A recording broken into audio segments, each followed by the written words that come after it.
Hi, I'm Mark. Welcome back to Foothill Paint Fabrication.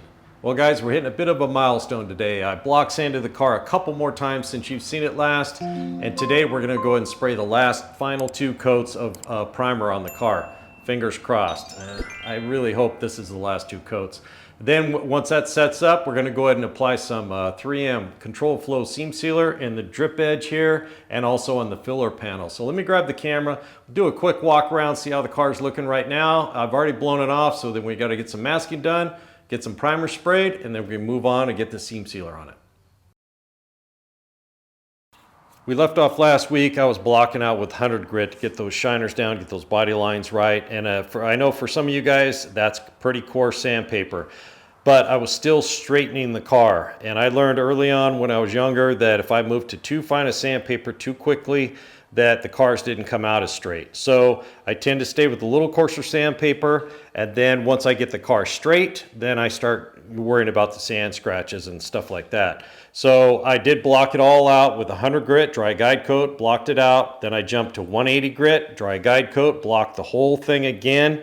And then it's all been sanded with 220 as well. So to get some of those sand scratches out. So we are looking pretty good overall. I'm relatively happy. I'm a little concerned about these quarter panels not looking as nice as I want, but we'll have to find out how it goes later on, and that's part of the deal on this thing. But we will block out again with finer sandpaper and just keep blocking it out, dry guide coating it, but that'll be much later after we get this other work done. But as you can see, we are looking pretty good. There's a few spots I had to hit. I had a couple little bad spots I didn't like, and that's the deal with this. The smoother you get the car, the more the little stuff starts showing up. Now, the big stuff you see and you get that taken care of, but as you get finer and finer, then these little things really start popping up, and you just have to stick with it and keep taking care of them. So I'm going to go ahead and blow the car off again. We're going to get some masking done real quick. I'm just going to speed through that, and then we'll get some primer mixed up.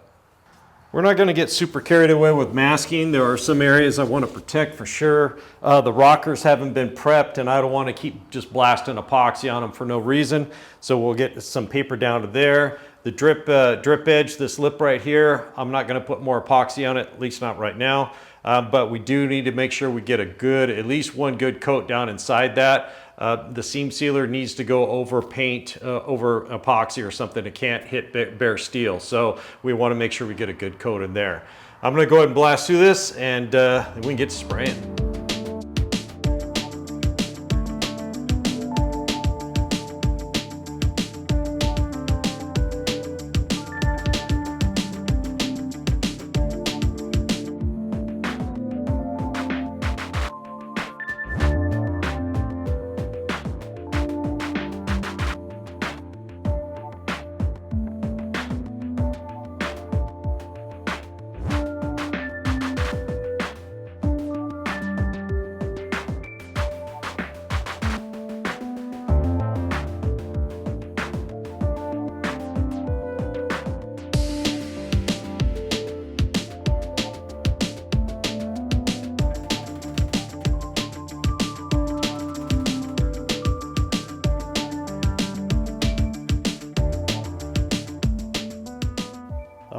Masked off and almost ready to go. And some of you guys may be new to the channel, may not know what this car looked like when we started. So here's a shot of it, what it looked like when we got started.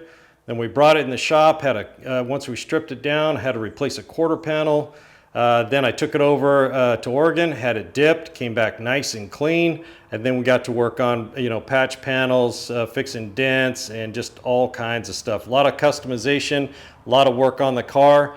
But yeah, it's been worth it. I think it's looking really good. So the car has been tacked off, and I did have to spend about 45 minutes on the car going over it. Once I got it really clean, I know some spots that weren't sanded as well as I'd like, so I did those again, scuffed a few areas, then blew it off again, and I just finished tacking it and blowing it off. So we're ready to go as far as the car goes. And I don't think I've ever shown you guys, or maybe I have, but I'll show you how I kind of keep from screwing up, which I have in the past. So when I'm mixing, you'll notice that the can, it says epoxy 5 on it. That's 5 parts. And then over here, it's the reducer. It says epoxy 2. It's got reducer on it. And then epoxy 1 part. So the mixture here is 5, 2 to 1. And the pre-made mixing cups I buy, they do not have 5:2 to 1 ratio on it. So I make my own. So this cup here is like from a restaurant supply or whatever, this from Smart Final. So what I do is, so this is 5:2 to 1. So let's say I mix up, I put 5 ounces in there of water. Then I take a Sharpie and I put a mark on it. Then I add 2 more ounces of water and I put a little Sharpie mark. And then I add 1 more ounce of water and put a Sharpie mark. Obviously this one's more than that, but you just, if you want to go 3 times, you just add, multiply by 3 on each one. So once I do that, I dump all the water out, dry it out, and then I've made myself a little cheat stick here. So what I did was I just put the stir stick in the cup, and then I put a Sharpie mark on the stir stick to match the cup. That way I can reuse it over and over again. So it says epoxy full on here. That's a full batch for that size cup. And on this side it says half, and that's a half batch for this size cup. And you just hold it up there and take a Sharpie and mark it. You can see right through it. You mark that on there and you've got a mixing cup, and I just keep this in the drawer. So let me get some of that mixed up real quick. And we'll get to spraying on this thing, get the first coat on it, take a quick look at it, and get the second coat on it. All right, let's get this thing done.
First coat's on. That took about 1.5 batches, so it'll take 3 batches to cover this twice, get 2 good coats on it.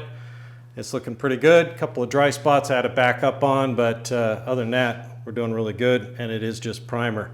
It's starting to flash off already. I don't know about the weather where you guys are at, but it's mid-March. Our spring was about 5 days long.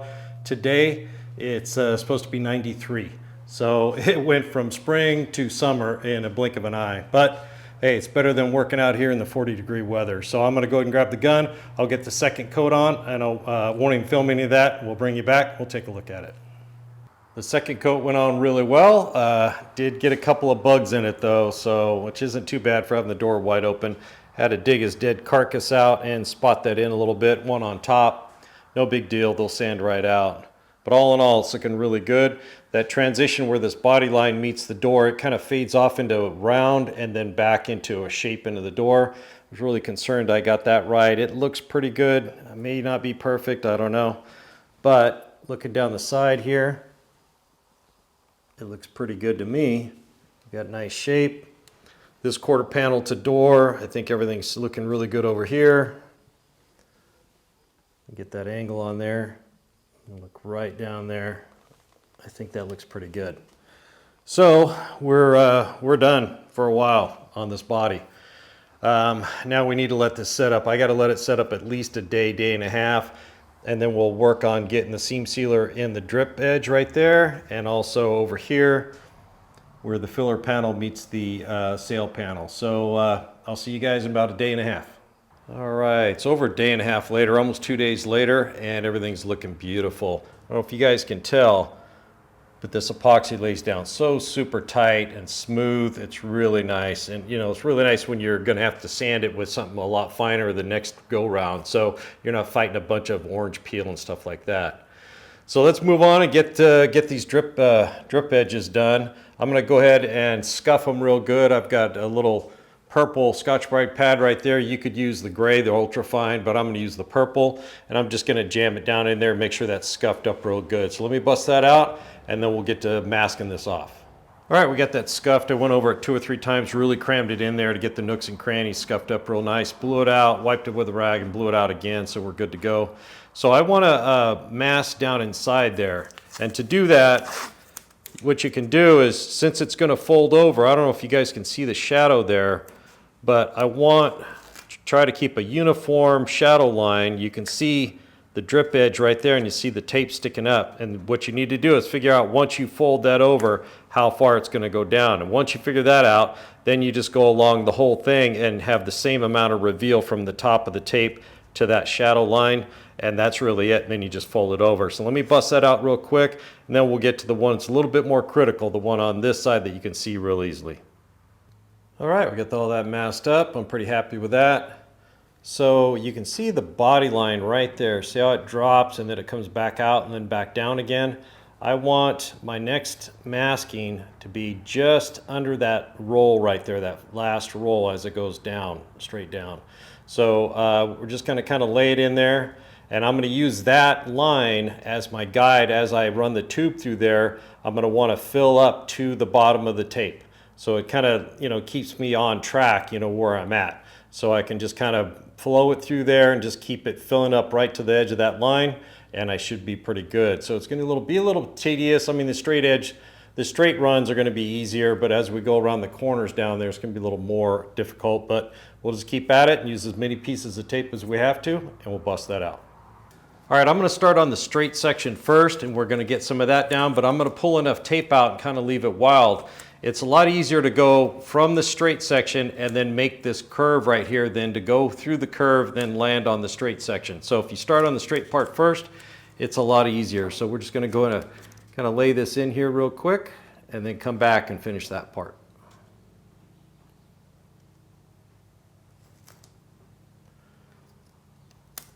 And I'll just go along and I'll tap it down lightly, making sure I'm getting it where I want it. Because if you have to peel it up, you don't have to peel up, you stuck everything down. Just a little tap here and there. And I'm just going to do that all the way down. Since we got that on there pretty good, then we're going to come back and I'm just going to walk this around this corner and make a nice kind of an even, smooth radius right there all the way to the end. So that portion looks pretty good right there. We'll put a little piece of tape at the end as a dam. This stuff is pretty runny, so we need to dam it up a little bit too. So I'm going to finish the straight edge and get around the corner. I'll bring you back when we get to the hard part down there. All right, one of the most important things on all of this is that your lines are nice and smooth. Now your body line may come and go, like a little bit down here, while I did some filling and the panels meet. Your body line may disappear a little bit or not be as pronounced. What matters is these lines are nice and smooth and uniform, because once you put that in there, remember, you're going to prime over it, you're going to paint up to it, but you want that transition to be a nice, smooth, clean line. And really, to get through here, it's going to be the old, one piece at a time kind of a thing, because I don't have any fine line tape. I thought I had some in the drawer. So we're just going to kind of start down here on the other, back up a little bit onto the original tape here, and I'm just going to try to walk it around there. And then when I can't turn anymore, I'll just stop and we'll just keep adding pieces so we get a nice, smooth radius going around there. It's not, we've all done it. You can't make this 3/4 inch tape bend too much. So we're just going to kind of walk it around there. I'm going to wrinkle it up a little bit like that and just kind of back it up and then wrinkle it. And I'm just going to keep that up until we get all the way around the corner. We're going to peel this up while the sealer's still wet. So hopefully we'll move quick enough to be able to peel this up and it'll flow right up to, make its own line. But we got to have this on here just in case we start making a mess. And there we go. We have a little bit of work to do at the bottom because this stuff is going to run downhill a little bit. It's flow control, but it turns out flow control just means it starts to set up in about 3 minutes. So as it's running down, it's starting to set up, and that's going to stiffen it up a little bit. So let's make a little dam at the bottom, and I think we're just about ready to give this a shot. Okay, so here's where we're going to need to put a dam. So you can see it comes down through here, and I don't know if you can see my finger through there. There's a little bit of a crack, and of course it's going to come down here to the bottom. So what I want to do is put a piece of tape on the back so it kind of seals that up, and then a piece of tape and a bunch of tape here at the bottom. So if it runs out, it drips out, it's not going to run down the quarter panel. It'll just kind of puddle right here. And then what we'll do is let it stiffen up a little bit, and then we'll peel the tape off. And anything that's kind of hanging down or anything, we can always trim with a razor blade later. So let me get that dam built and then get a bunch of paper towels out here, and I think we're going to just go for it. All right, you can see I'm just going to kind of let that run off if it wants to, and it'll just land on the tape, and we'll trim it off later if we need to. But it looks pretty good all through there. Pretty happy, looks pretty uniform. Got a little piece of tape over here as a dam, and leave all your tape sticking out so you can grab it real easy with gloves on or whatever, because ideally the way I'm going to do it is I'm going to put it in there, and I want to peel all this tape off while the stuff is still liquid and can kind of just flow out by itself. But we want to meter it out with the tape in there, and then if anything goes wrong, we can, you know, tool it or whatever, and then peel the tape off. So we're just about ready to go. I got a piece of masking paper up here to set stuff on just in case something starts leaking. A couple of paper towels. I got a stir stick that's kind of ground so we can use it to tool if we need to. Hopefully we won't. But yeah, let me get the camera set up. I don't know how much of this I can shoot because I have to keep moving really quick. But yeah, let's just go for it. Cross our fingers. Hope it comes out really nice. All right, guys, here we go. I got you the best angle I could get. It's a little nerve-wracking doing this when you only have so much time to get it done. And undoing it or fixing it later is a lot harder.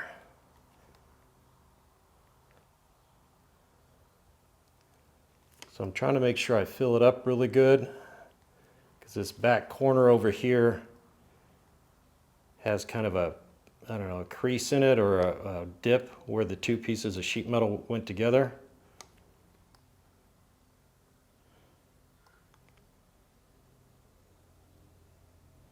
Just trying to fill up to that line or just under it. Of course, I'm always doing this stuff by myself.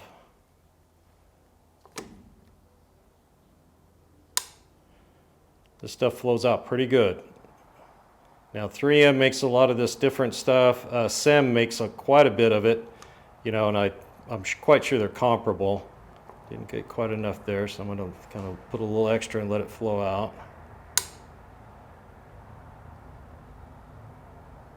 I don't see any air bubbles yet, which is good. If you go nice and slow and kind of, you know, fill as you go, and kind of like caulking, you don't want to, you want to let it hit the bottom and come back up.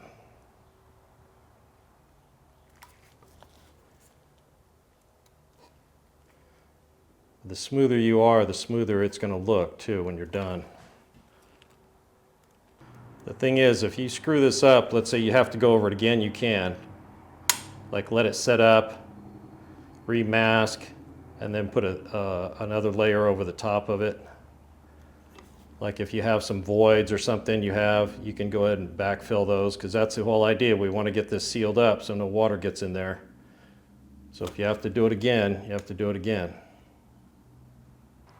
You notice how I'm aiming the gun to the outside a little bit, trying to make sure it gets out there.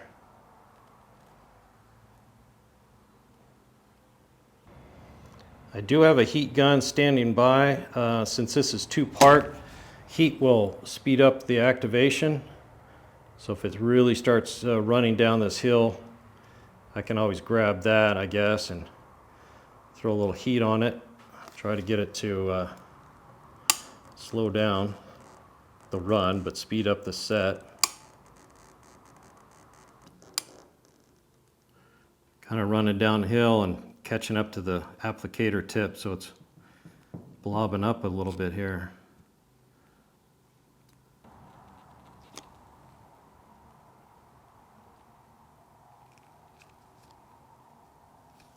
All right, looks pretty good through here. I need to get that tape peeled off, so let me grab that real quick. I'm going to peel that off, and then we'll take a look at it. Let's take a look at it. Looks pretty good. I see one little spot.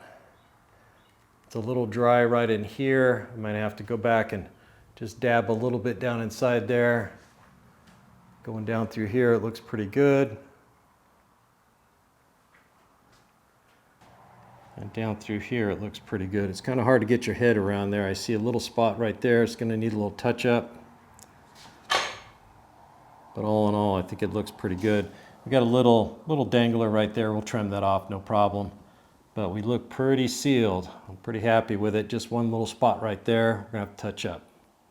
All right, that line came out really nice. I'm pretty happy. It has a little bump here or there when I peeled the tape up. It kind of rose up a little bit. And if I had somebody helping me, as I put it down and it was looking good, they could have come along behind me and peeled the tape up so it could have just flowed down and made its own line.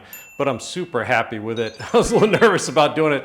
Never used this particular one before. This is the 3M 08329 controlled flow seam sealer. I don't know how controlled flow it was. Like I mentioned earlier, it just says it starts setting up in 3 minutes. So that's gonna really stop it from all running out. But for what we were doing here, it did start to chase me down that hill a little bit, but it all worked out in the end. So in the old days, we used what's stuff called drip check, and it was just like a tube, like a toothpaste tube, and it smelled like paint thinner, not like lacquer thinner, like paint thinner, and it dried really slow. It took forever, and it would dry over years and continue to shrink. Any of you guys who worked on these old cars, on these GMs, especially the drip edge right here, you could dig that stuff out. It's like old dirt clods, and it was just horrible. It really didn't work very good. This is a 2-part urethane. I really recommend you guys use a urethane. I highly recommend you use a 2-part urethane similar to this. SEM makes it. There's other manufacturers, but 3M and SEM are really the leaders in this stuff, and you know it's going to hold up. So, like I said, it flowed out pretty good. I'm happy. I was a little nervous about doing this, but I think it came out good. Let's move over to the filler panel, get those masked off, scuffed up, and get this stuff in. I think there's just enough in here to do that, and we'll be done for the day. Okay, I got them masked off. My plan is to put the urethane down through there and immediately peel the tape off, move to the other side, do that side, peel the tape off, and just kind of let it settle down inside there.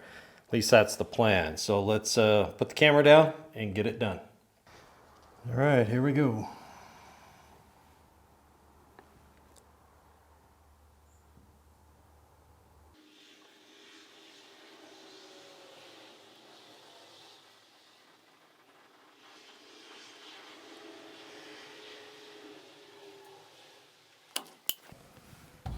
All right, it's laying down pretty good. So just peel the tape off, cross your fingers. I don't know if I should put my finger on it or not. Dang it. All right, let's just pull the tape off.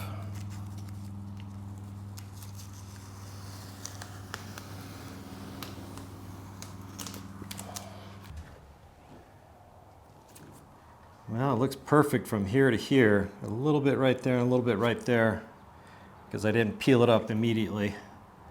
But I think I can take a razor blade and just kind of clean that up a little bit. I'm not going to mess with it. Let's do the other side. All right. Here we go.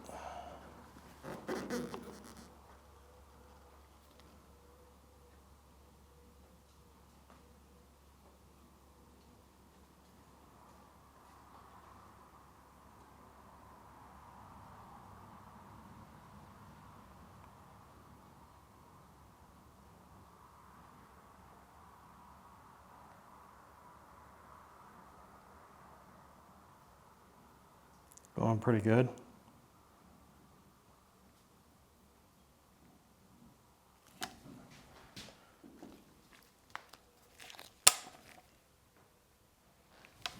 Oh, just dripped it. Okay.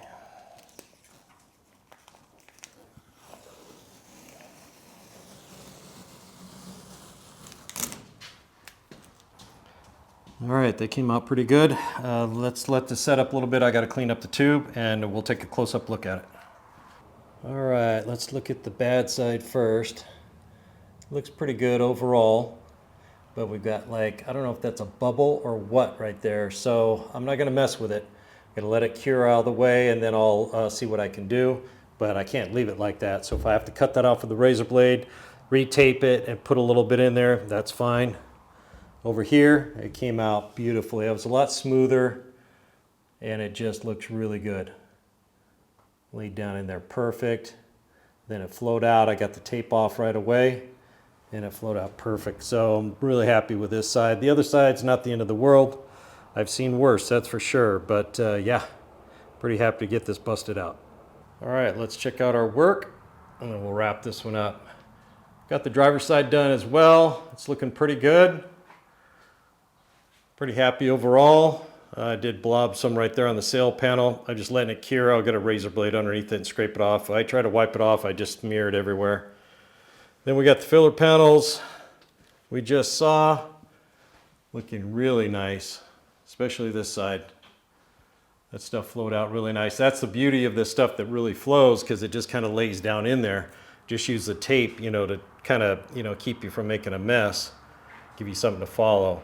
So I already fixed up the bad spots on this one. I just taped it up again and put some in there and I made a stir stick to kind of tool it down in there and flow it back out. I don't even think you can tell. It's still gonna get primer over the top of it. So, it's not the end of the world. This isn't like finished, people are gonna actually see this, but all in all, I'm pretty happy and pretty relieved to get this busted out. Man, this stuff does set up all the way really fast. I think the data sheet said you could apply paint over it in like 40 minutes. That's, something crazy fast like that. That's body shop stuff. It's not really the speed I like to work at. It makes me a little nervous. It says you can do it, but I really don't want to do that. That's how you get sand scratches and blisters and other problems later down the line. If you top coat it, you're sealing all that in, and you put it out in the sun and bad things can happen. So I'd like to be a little more patient. I've actually had this seam sealer for, I don't know, 7-8 months now. Been itching to use it, but I wanted to wait till we get those final 2 coats of primer on here, and fingers crossed, that's it. And then I could seam seal it. And obviously we're gonna have to prime this, and we're gonna have to, we're gonna block sand it some more, maybe run into something, but they'll just be little small areas, none of this overall stuff anymore. So we'll continue to block out with finer and finer sandpaper, but that's gonna be down the line. Next, we're gonna get to work on the chassis and the interior. I've got some stuff, really cool stuff I wanna show you guys, my ideas. And I'm really excited to move on away from sanding for a little while and get to work on something else. Thanks for joining me here at Foothill Paint Fabrication. Don't forget to hit the likes and subscribe button if you haven't already. Mash that bell and drop me a comment. I always love to hear from you guys. We'll see you on the next one.